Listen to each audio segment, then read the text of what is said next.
Hello, and welcome to tonight's meeting. I'm so sorry, I totally forgot to press record.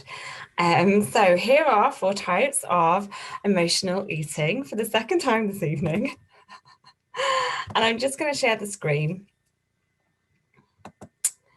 Here we go. So, 4 types of emotional eating. So who am I? My name is Danielle. I have diplomas in vegan and vegetarian nutrition, raw food, and foods for longevity. I'm a qualified personal trainer and rehabilitation exercise, including postnatal and hyperpressive specialist, certified advanced data healer, and emotional freedom practitioner. And I have over a decade of experience in teaching and leading. Tonight, though, we are going to focus on the 4 types of emotional eating. So we have these 4 emotions below here. Often we judge these emotions. We are very judgmental over what we feel, and that in itself can stop us from actually exploring the feelings. So we would class all of these 4 emotions as being bad emotions, but actually all of our emotions serve us, and it's all part of the human experience to be able to engage with them at any given time. But all of these 4 emotions are actually on them themselves on a spectrum.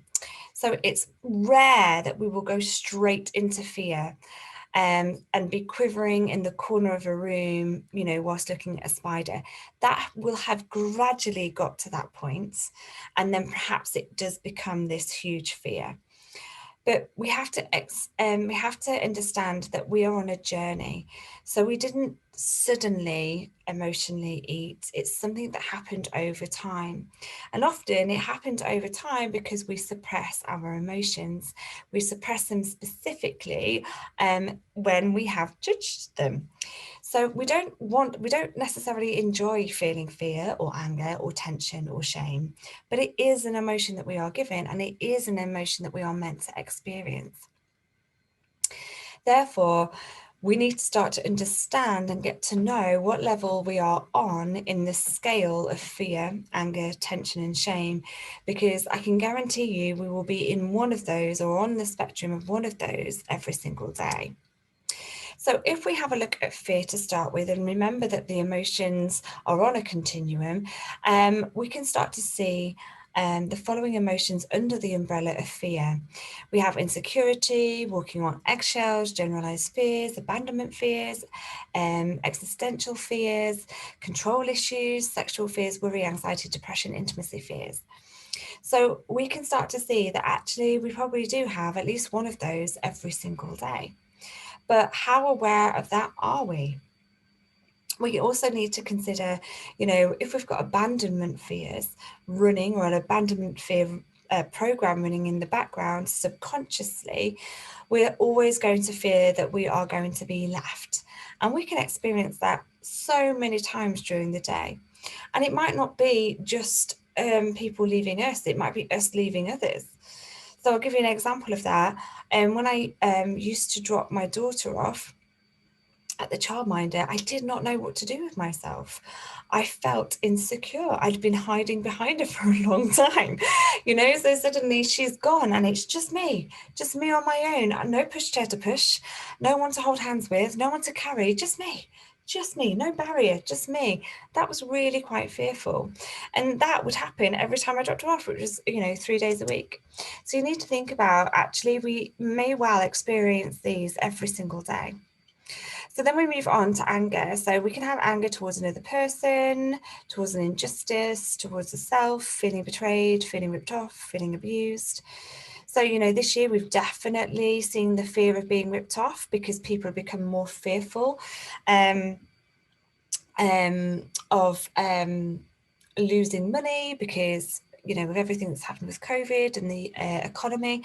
So we get really possessive over what we do have because we don't want to lose it. So we hold on really tight, and then we get really angry if we think that, somebody is going to rip us off or take it away from us. Okay. So we can start to see that we have this anger running through us all the time. Not all the time, but throughout the day. Okay.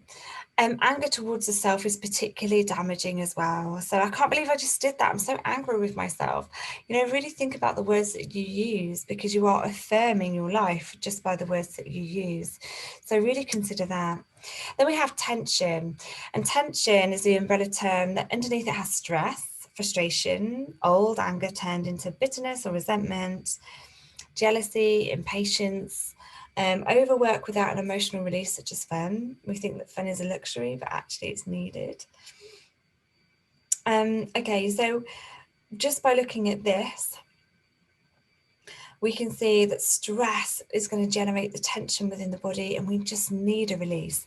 But if we don't channel that release in a healthful way, such as having fun or taking a walk in nature, we hold on to it. That in itself is really stressful in the body and will make you crave more energy, which will instantly make you crave more carbohydrates. But the underlying emotion is the tension that we're trying to deal with, that we can't allow to flow through our body and release. Then we have shame. Shame is the one that I think women are really used to, and therefore you might have to work hard at seeing it or understanding it.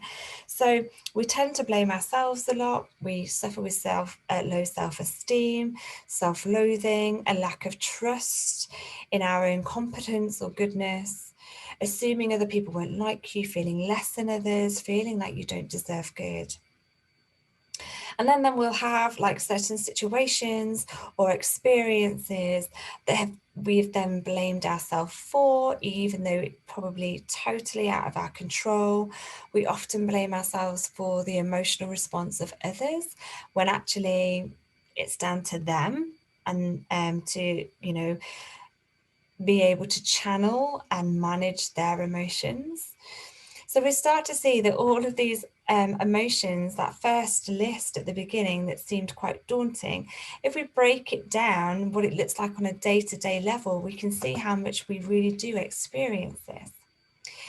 And then we need to really talk about denial, because the one thing that I've not mentioned here is denial. Oftentimes, we deny the emotions that we are feeling. So I'll give you an example. Today we had the house valued, because we're considering put it on the market. And after the valuator left, I didn't know what to do with it. I found myself aimlessly wandering around the kitchen and the living room. I was like, there's something I'm not addressing here. What is it I'm not addressing? So I just sat down and I asked myself, what is it I am feeling that I don't want to feel? And it was sadness. It was sadness. But you get so used to denying sadness because it doesn't feel very nice, so we don't want to feel it. But actually, we have to acknowledge it first. That's always the first point to healing anything. We have to acknowledge it first. By acknowledging it, we are making ourselves aware of it. From that point of awareness, we can then change it. Okay? So why then was I feeling sad? Oh, it's Lola's first home, and blah, blah, blah, blah, blah, blah. So you need to really think about that and ask yourself those questions. But we don't tend to. We tend to stay in denial, because even though denial keeps us stuck, it's really familiar. We know this place. We know what it feels like to suppress emotions. We're safe there. We don't know what it's like if we actually face them head on. We don't know what to do with them when we face them head on. Hence why we then get stuck in the emotional cycle of emotional eating. Okay. So let's identify the two differences between emotional eating and emotional hunger and physical hunger. So we need to understand what these are first, because essentially, again, by building awareness into how we are feeling and how we are behaving, we can then go from that point and change. But if we don't identify with it and we don't know, and if we don't ask the questions, we're never going to be able to change it. So emotional hunger is sudden. It's for a specific food. It's above the neck, which basically means it's in the head. So you can convince yourself. It's urgent. It's paired with an upsetting emotion, even if we don't want to identify it. It involves automatic or absent-minded eating. So this is the kind of eating that you see people do in front of the TV a lot or at the cinema a lot. It's that whole kind of shoveling it in your mouth without actually realizing what you're doing. But because you craved it, you're going to do it anyway, and you just assume that by finishing the packet that all your needs will be met. It does not cease even when the body is full, and it promotes guilt about eating. So you then feel guilty about what you've eaten or consumed. And when we think about this is when we start to understand how much power we give the food or the substance that we are craving. And what I mean by that is we'll often decide that eating some chocolate will make us feel happy. So we're sat on the sofa, we're winding down, and we've decided that we want some chocolate. We even walk outside in a blizzard to go and get that chocolate because the craving is so strong. We then sit down and we consume the chocolate, but absent-mindedly, so we're not even really caring what it tastes like after the first mouthful. And then after, we've given it the credit for any change of emotion, if there even is one. But often there's not even one. So really think about yourself, think about it before you go to whatever food it is that you are craving. Ask yourself, what is it that you believe that food or that drink is going to give you that you can't give yourself? So what do you expect that food or drink to give you that you can't give yourself? And if it's a lift or a release, then think about how else you can get that lift or that release. Is it by listening to music? Is it by breathing deeply? Is it by being present within the body? Is it by tapping?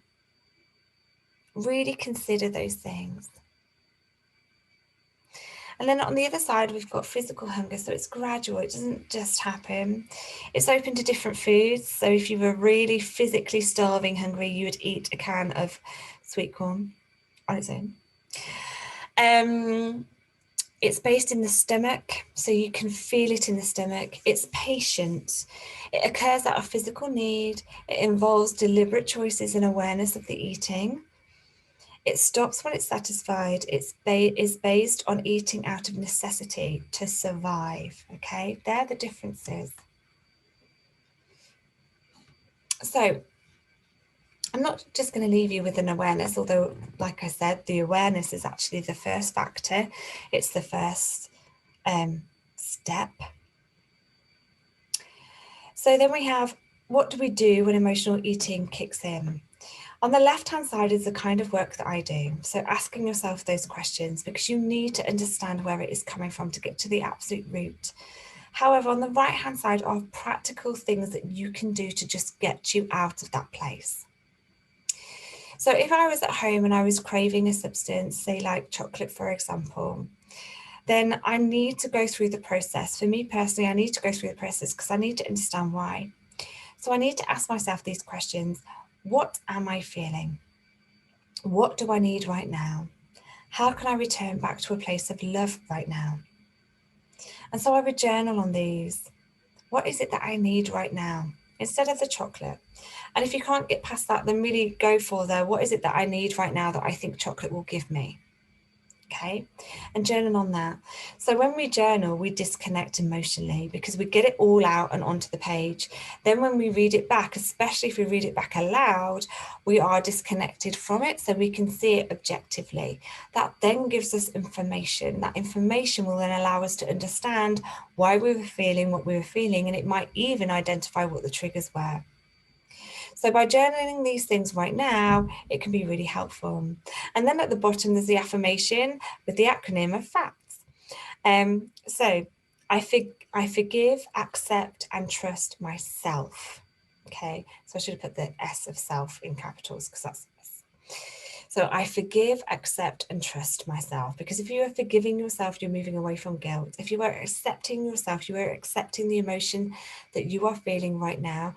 And if you trust yourself that this too shall pass and that you will get through it. Now, if all of that just feels a little bit too much and that you're not ready to do that, and with some cases, so with some cravings, you will be able to do that, with others you won't, depending on the strength of the craving, the situation that you're in, the trigger, What you can do physically, you can move away for 15 minutes. So that was one thing that I was, taught to do when I tried to stop smoking. One of the times that I failed. But I have stopped smoking. I stopped smoking, oh gosh, 6 years ago now. But one of the things that you can do to move away is to move away from food or move yourself out of the situation for 15 minutes. Now, if any of you follow the law of attraction, Abraham Hicks' work, they say that actually you only have to sustain a positive thought for 16 seconds, and then another thought will come in that's of that same vibration. So all you have to do is hold a positive thought. Maybe I am safe. I'm feeling really safe right now. Is a positive thought. Hold it. So repeat it in your head for 16 seconds and then another one will come. So you can really switch a lot quicker than you think. Drink a glass of water or brush your teeth. Drinking a glass of water, often we are dehydrated and we mistake that for being hungry. So there is such a thing as a mouth hunger. So if your mouth is hungry, then drinking a glass of water will suffice, or brushing your teeth will help. If your mouth always feels hot, it is a suggestion that your body is acidic. If you always have a furry tongue, again, it could be acidic. Or you might need a little bit more help with your digestion. You can use EFT tapping, or you can deep breathe. So they're practical, physical things that you can do. So now we're going to connect to who you are. And this is something else that you can do. It's another tool that you can use. So to connect to you. So you just need to be sat comfortably, feet planted, palms facing up if you want to. And I'm just going to invite you to close your eyes and take a three nice deep breaths in through the mouth. In through the nose and out through the mouth.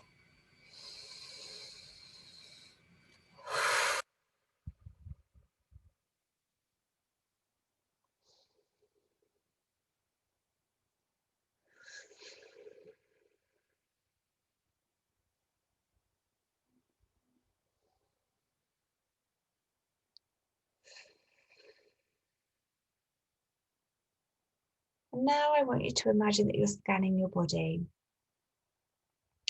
So you can do this by imagining that there's a horizontal laser beam coming down through the body. You can do this by imagining that you're just inside the body, switching a light on to see. So just start at the top of the head. And I really want you to sense how your hair is falling. Can you feel it on your forehead?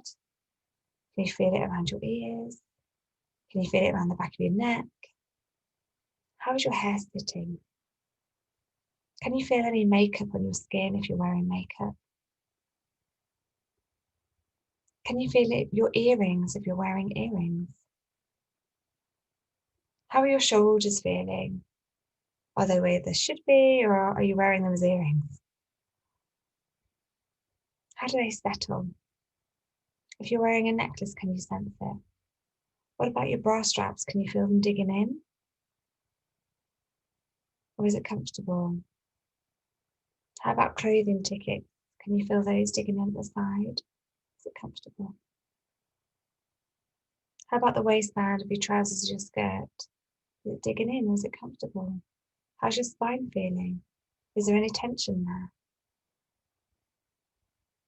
And then just move down your legs.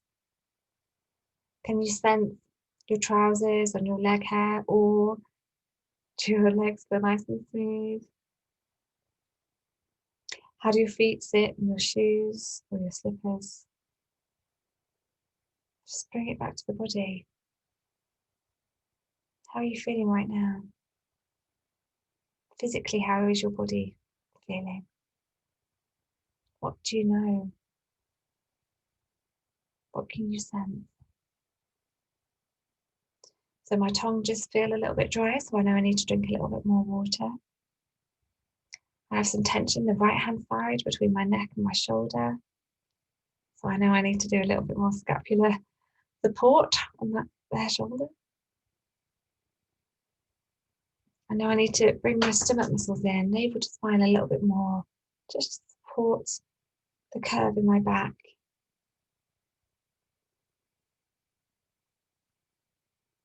And now just take a nice deep breath in and out. And when you're ready, just open your eyes. And so that gives you a feeling sense, a sense of what it's like to be mindful within your body in the moment.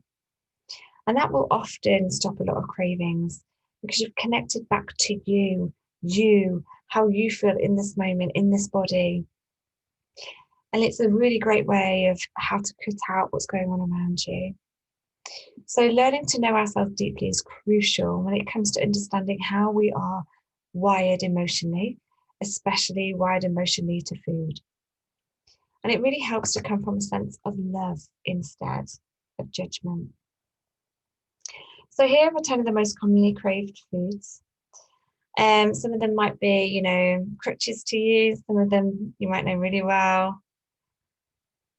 But as we move through these, so chocolate in any form, brownies, cakes, ice cream, pudding, syrup, truffles, dairy products, crunchy snack foods, so that will be crisp, but it'll also be nuts, anything that crunches, liquids, high fat foods, spicy or highly seasoned foods, breads is a big one for a lot of people, pasta is a big one for lots of people, so lots of starchy products, cookies, cakes, and pies, candies, so like sweets.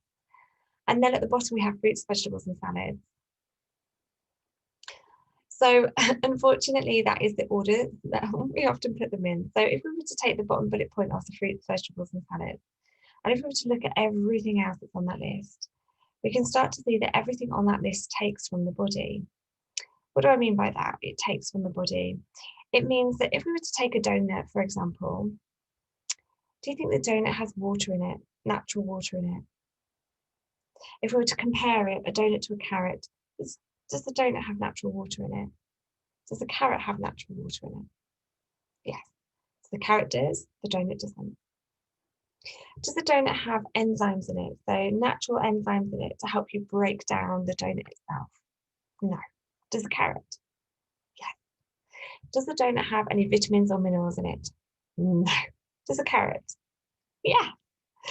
So we can start to see actually that some foods take from the body. So the donut, your body has to add hydration to, so it has to add water to it to help you break it down. Your body has to add digestive enzymes to it to help it break down. And that's really important to understand. But the carrot gives to the body. So it comes with its own gifts, if you like. So we can start to understand actually that the body really does have to work very hard to consume any of these foods, except for the fruits and vegetables, because they give to the body naturally. And that's really important to understand. Going back to the hydration, we don't often think about food hydrating us, but fruits and vegetables do. They do hydrate us. And we are often incredibly dehydrated now more than ever.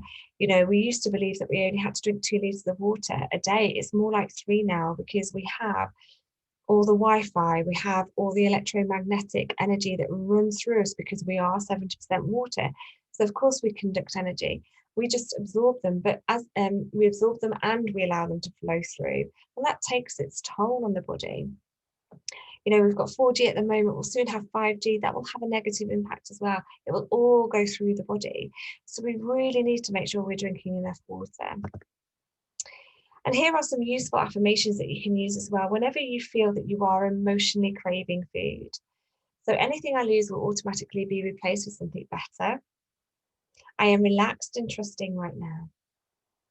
I release my tension to the universe. Love is surrounding me at this very moment. My source of love is within me and around me at all times. I have enough time, talent, and energy to accomplish my goals. I am loved and I am lovable. I am a good person and other people naturally like who I am. So these affirmations can bring you back to a place of love. And that's really, really important. So we're now going to do just another exercise here to bring you back to a place of love. And you can do this at any point or at any time. And it is just really useful to come back to this place when it serves you. So I just want you to sit comfortably again and take 3 nice deep breaths, closing your eyes. In through the nose and out through the mouth. And again.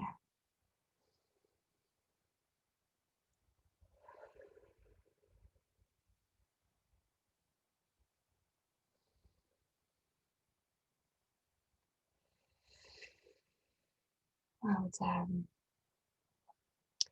Now I just want you to focus on your heart area, your chest area. As you're focusing on your heart area, I want you to think of something that you love dearly.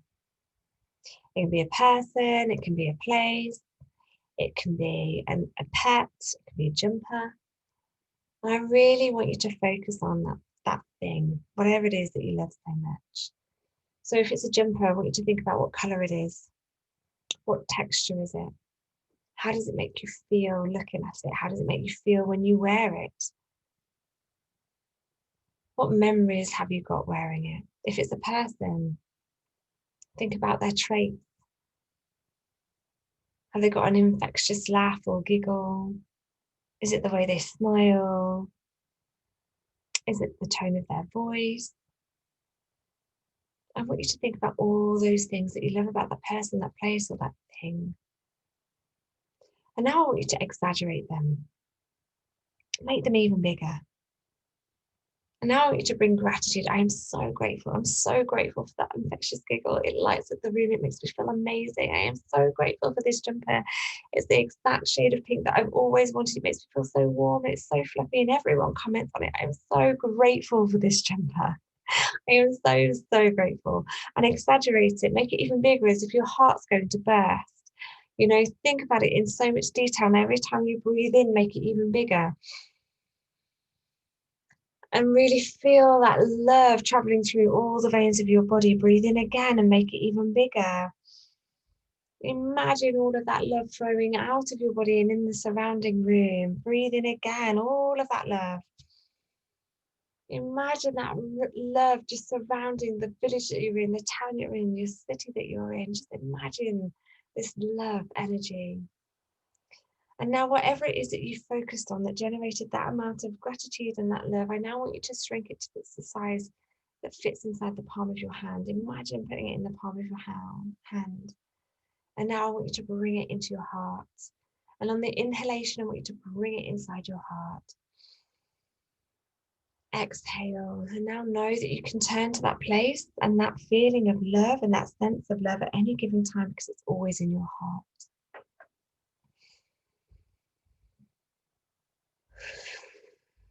But now I just want you to take a nice deep breath in and out and just open your eyes. And now just scan the body again if you like, and just see how it feels differently. Coming back to a place of love is crucial. It gives you a chance to find ground zero again. It also highlights anything that you might be struggling with. And so we can see that we can actually really identify where we are at in a place of love and get back to a place of love whenever we choose to. And then if that doesn't work for you, you can always try the tapping. So I'm just going to go through the traditional tapping. So maybe you sense that you're feeling anxious and you don't want to feel anxious. And often when you feel anxious, you crave a specific food. So maybe a sweet, for example. So we're going to practice this. Now, the